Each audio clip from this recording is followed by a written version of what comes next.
Hello, my name is Andrew Bass and I own CEB. We are a booking agency and we've been booking gigs for more than 30 years. On March the 15th, when the pandemic arrived in Ireland, it shut down all of our pubs and clubs, and this meant we couldn't send bands for you to go to. It also left thousands of Irish musicians in Oblivion, which, as it happens, is the name of our recording facility. This is it here, the Oblivion Recording Company.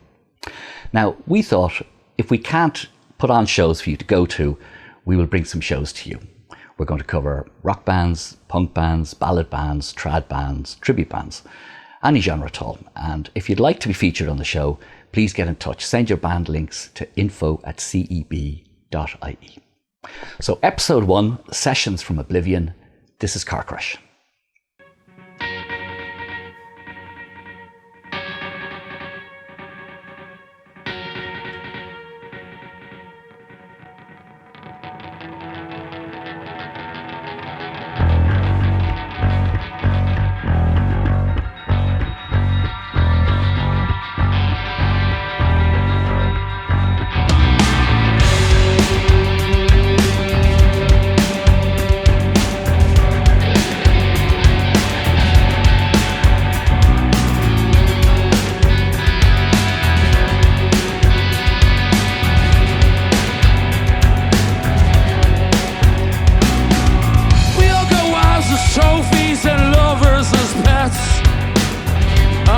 Joking with you, but you seem upset. Regressive, wrong. Incorrect. Not listening. Right when you're wrong.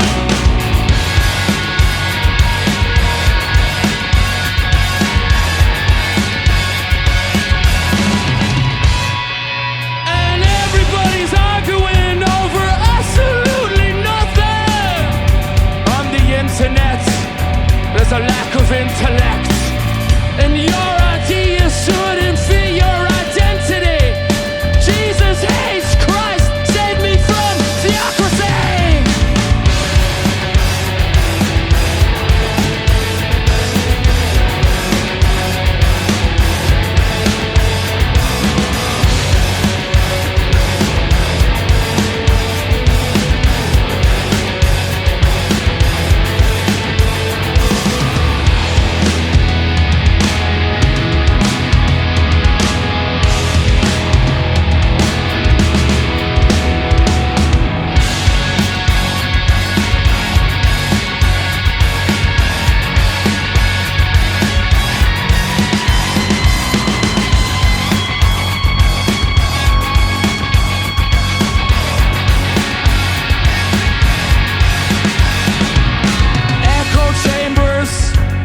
Confirmation bias. There's echo chambers of confirmation bias. If you support Palestine, you're an anti-Semite. If you support Israel, you're an Islamophobe.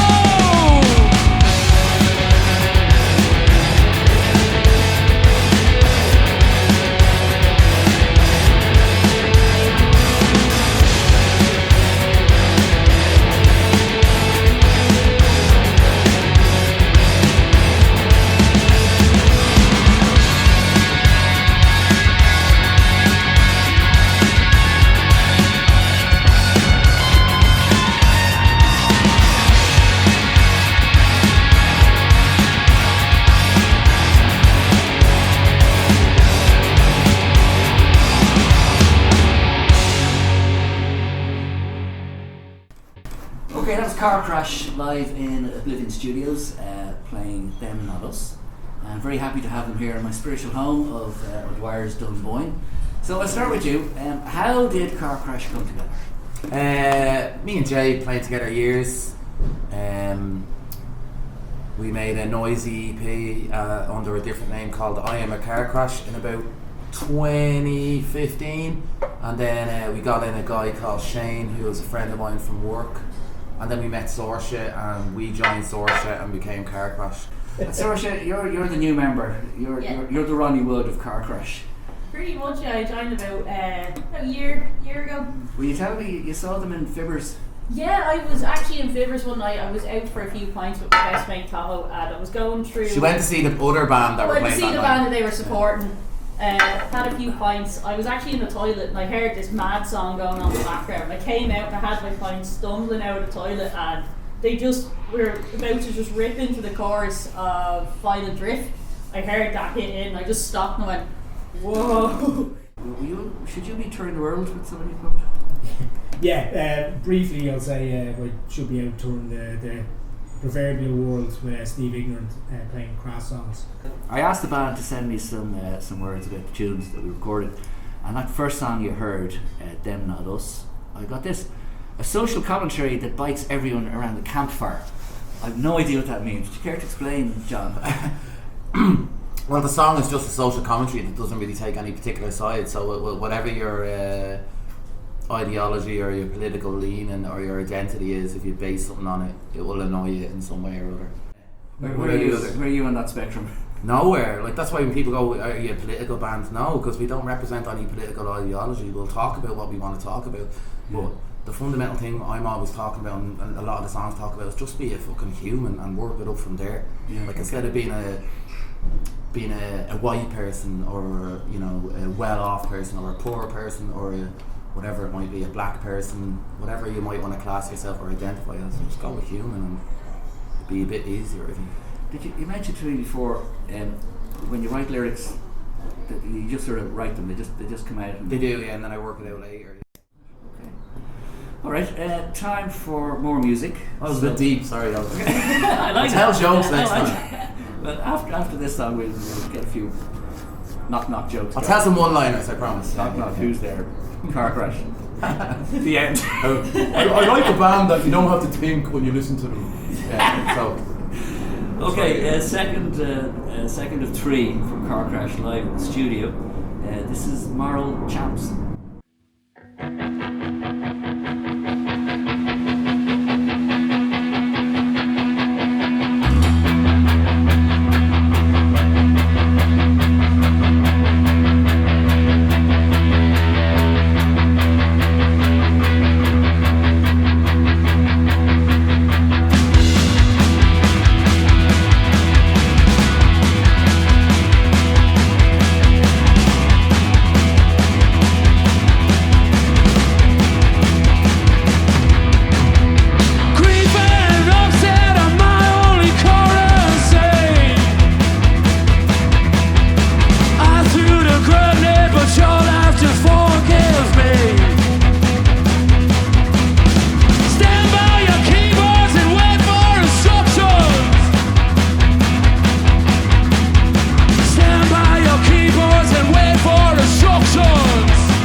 Facebook status. I care about the homeless people. I post about them 10 times a day, even though I walk by them at the ATM when I'm gonna get my fill. Stand by your keyboards and wait for instructions. Stand by your keyboards and wait for instructions.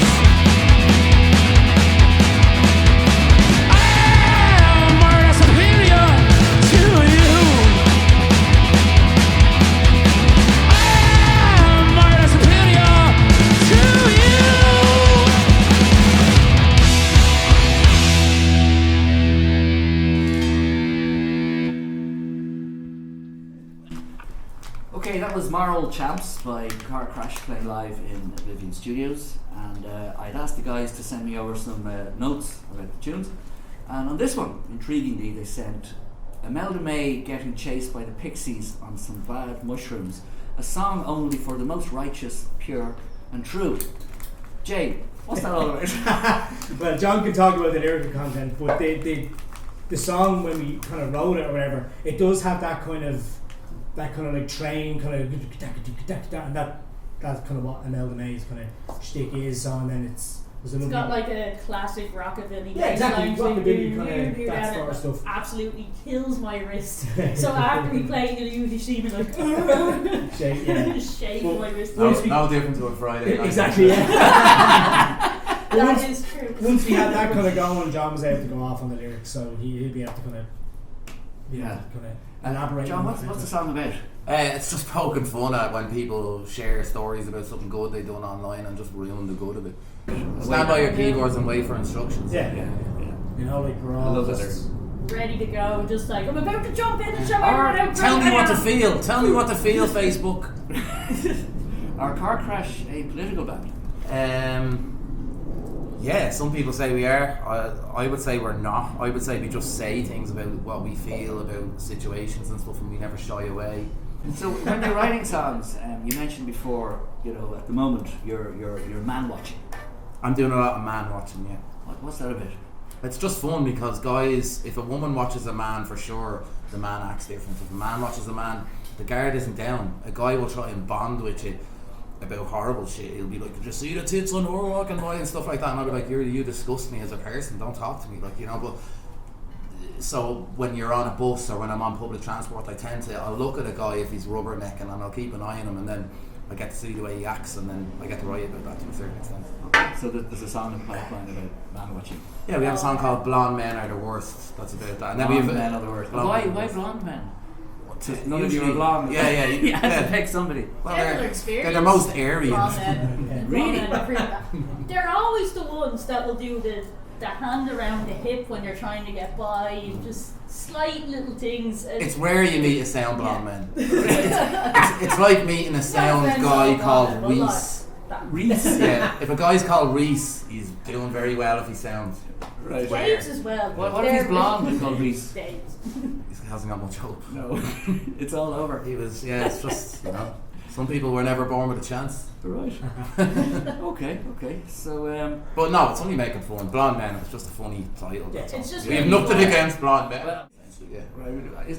We've insulted everybody. Yeah. As I said, everyone around the campfire. Everyone around the campfire. Blonde gets people a bite. called Reese. Yeah. Everyone is getting Yeah. it. But the main target are politicians and war.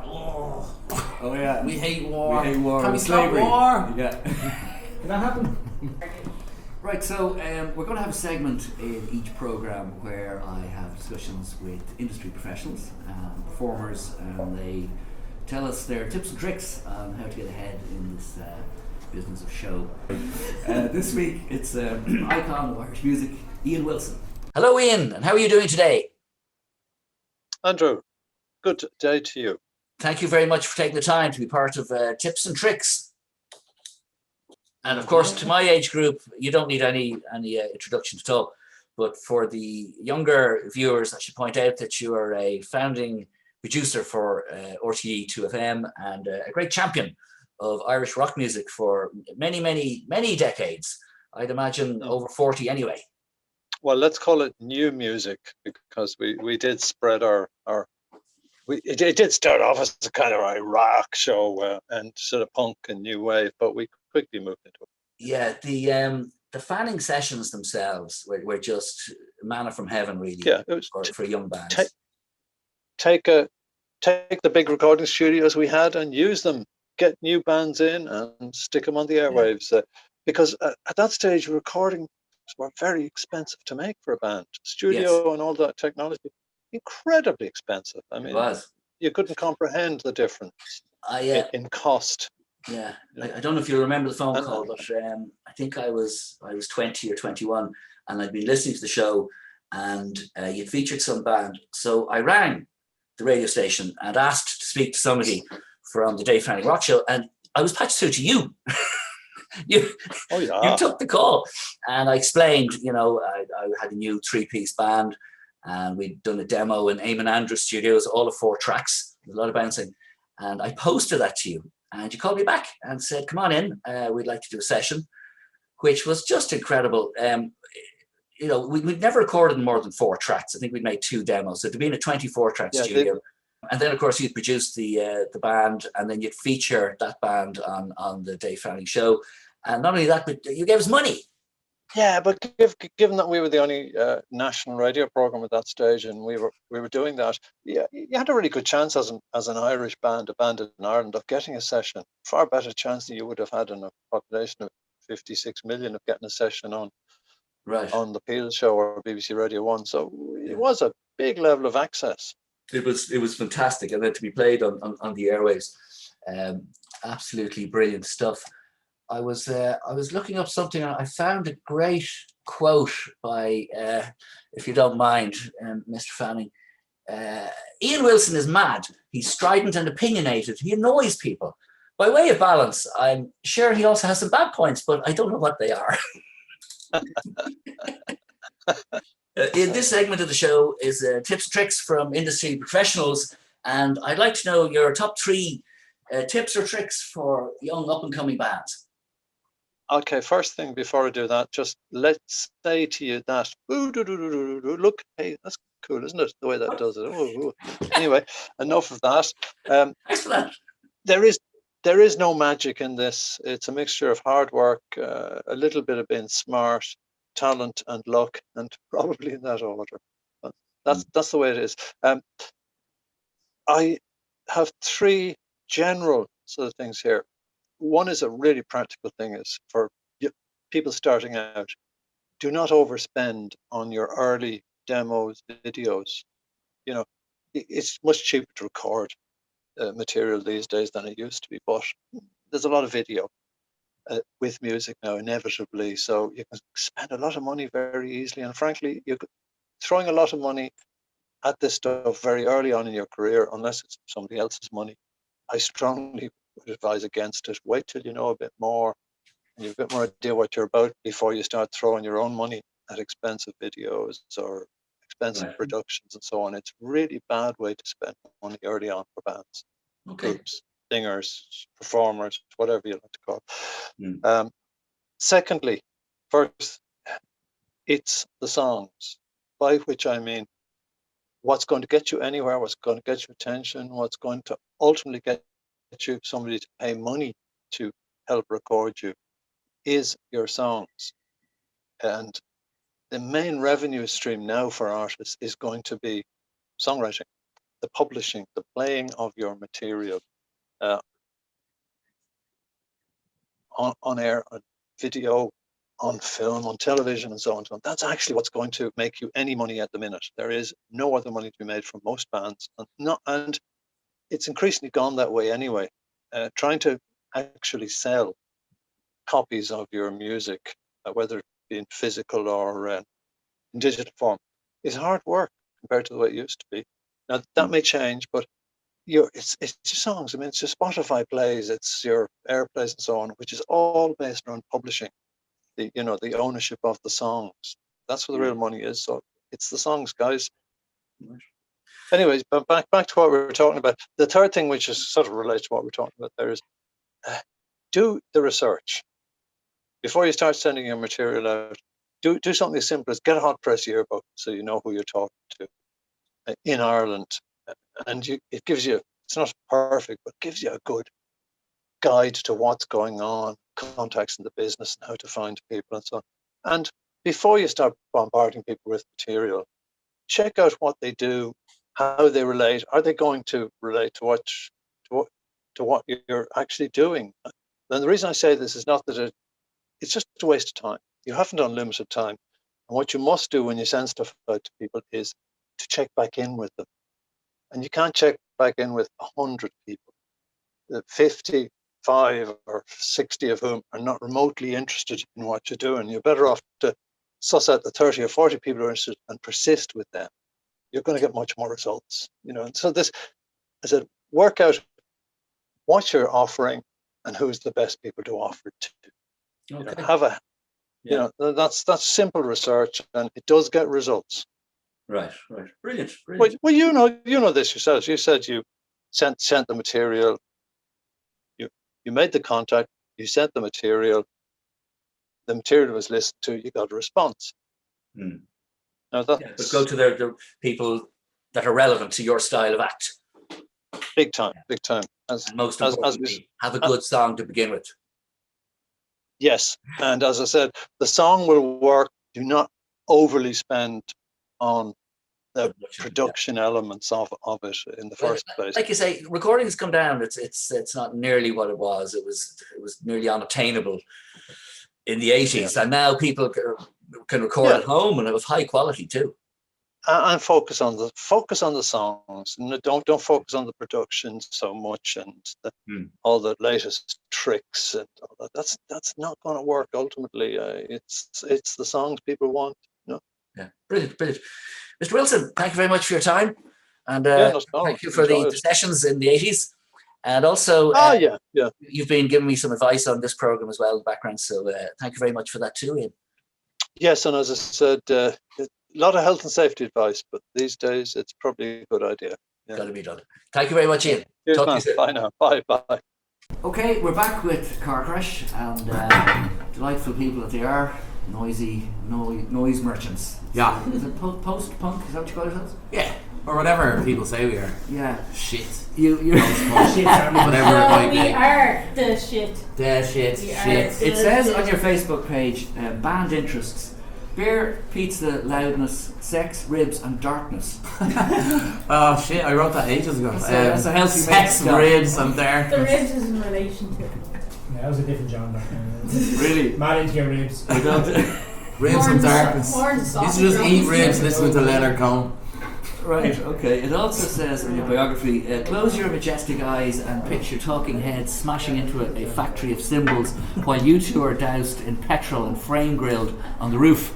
Yeah, that's accurate. Okay. Do you like talking heads? I love talking heads, yeah, and I love you too as well. As an Irishman, I'm going to out myself and say I love you too. There's been a big surge in post-punk, I suppose, with Fontaines and the Murder Capital, that sort of stuff. Yeah, it's you cool guys sort of now. sit into it. It is great, and it's stuff I like. I'm a fan. Actually, I'm a fan of your guitar playing. You're as Bowie said, you know, it's ultimately important that you avoid the tyranny of the mainstream, and you do that. You make a beautiful discordant noise. Cool. It's obviously on purpose. I mean, you looked at me with disdain when you said the word solo. It's more so because I'm not proficient enough to play a solo. But you don't want maybe. John is completely. And Sorcia, Not a Sorcia, what was the I don't first know album that that word. gave you a kick up the arse? Oh god. It was Siamese Dream by the Smashing Pumpkins. It's between Siamese Dream and the first Placebo album. She got lucky. That was it could've was went between either way, Siamese Dream and the Smashing Pumpkins. But unlike JD and Jay, I am a massive emo. Like it's like one of my favourite albums of all time is by a band called From First to Last. It's called Heroin, and it's just a wall of sound, and it's just intense. Because Lou Reed had a song called Heroin as well. Great. Doesn't know who Listen to Lou this Reed man is. album. Really? I want that Metallica album with Still yo. Yeah. But no, I take a heavier approach as well. I'm a mix between grunge and metal, but then again, one of my all-time favourite albums is Spice World by the Spice Girls, Really? and I absolutely love stuff like that. Like I just sit there listening to the Venga Boys on loop as well. I was talking to Deco from Paranoid Visions, and I said to him, because he puts up all this stuff, it's all punk, and I said, is there anything else? Like, there's lots of other music out there, and I grew up in punk rock, but I remember listening to the Buzzcocks. They're essentially a pop band. Yeah. You know, and then Elvis Costello, and then he turned all countries, but it opens up loads of avenues, and you as you get older, you know. And he said to me, well, that's not totally true. He's a massive ELO fan. Oh my god, really? Well, Is he? I don't know if that's opening the door though, but yeah. No, he said it online as well. I suppose that'd be a guilty pleasure. Yeah. But mine would be Bruce. I'm a big fan. There's of no Bruce. such thing as guilty pleasures. Right, well, yours is Spice World. No such thing John, as guilty pleasures. is there a guilty pleasure? Guilty. I'm just gonna out myself. Yeah, I really like some Aha stuff, and I really like the first two Cranberries albums. which a lot of people keep me thinking about. A lot of people, and I really like the Cardigans as well. Well, like I wouldn't be into like Jay and Source would be into much heavier music than me. Like my favourite band would be like The Cure and The Smiths. I'd listen to a lot of Japanese metal bands as well, specifically Japanese rave metal, because that's. See what we're dealing with. I do love a bit of baby metal. Ah, come on, you can't like. There's nothing like going for a run and baby metal is screaming in the I've background. never heard of rave metal. No, baby metal. Baby metal. Japanese baby metal. Baby metal is the name of a band. It's a big okay, sorry. Not genres. Well, I listen to like Japanese Great if it rave was. metal. It's Like, just a rabbit hole. It's a rabbit hole. It's a rabbit hole. Yeah. Yeah. Crossfade are like one of my all-time favourite bands. Right. It's intense. Okay, well, look, we're going to play out with the final song, Yeah. which is called It's called Dead Scenery. Dead Scenery. Dead And Scenery. you guys sent me this yesterday, a chugging loudness that can remind one of what it's like to kiss a high-speed vehicle, bringing the fuck buddy dynamic to the front and centre with the cheek and lick.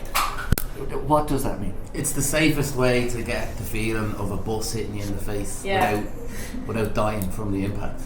And then it's just kind of I think the first lyric in the song is "Give me raw power," and that's because when we were playing this song, it sounded like an Iggy Pop song, so that's where that just came from. Give me raw power, and then the rest of the song just went on to. It led from there into kind of sexual lyrics. Take it as like That's not on the current. Not on the current album, it'll be on the next album. Where can people buy the current album? It is available on our Bandcamp, which is Car Crash at Bandcamp, and then if you want to go on Facebook, we're on Facebook, Car Crash Band. Okay. And we're on Twitter, and we're on Instagram. So go to your Facebook page, Yeah. Car Crash Band, and all the links will be there. Buy the album, folks. So it's the final song. Thank you very much, guys. No worries, thanks for having us. Good time. Enjoy the song. Dead Scenery, Car Crash.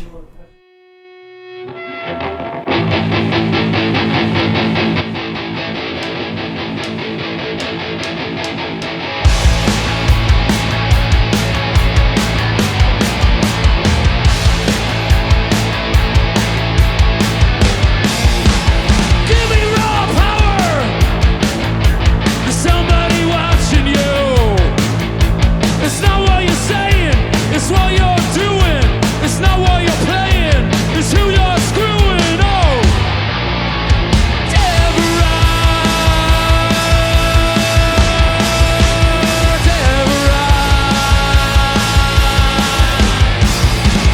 just like you, to be famous, to be a star, to be aimless.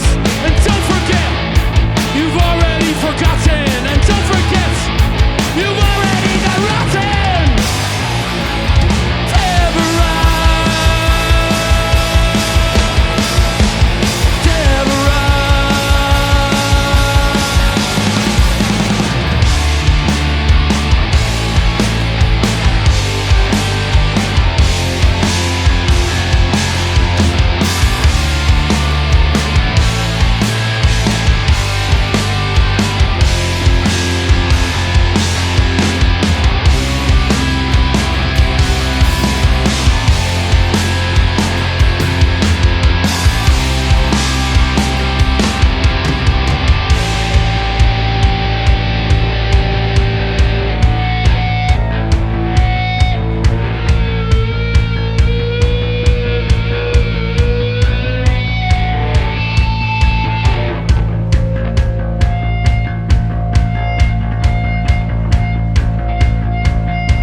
She has a lover,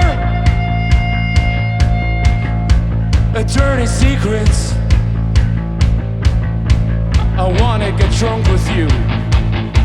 I wanna kiss in your baby and make you a lady. I wanna get you all wet and make you forget. And she said, and we said,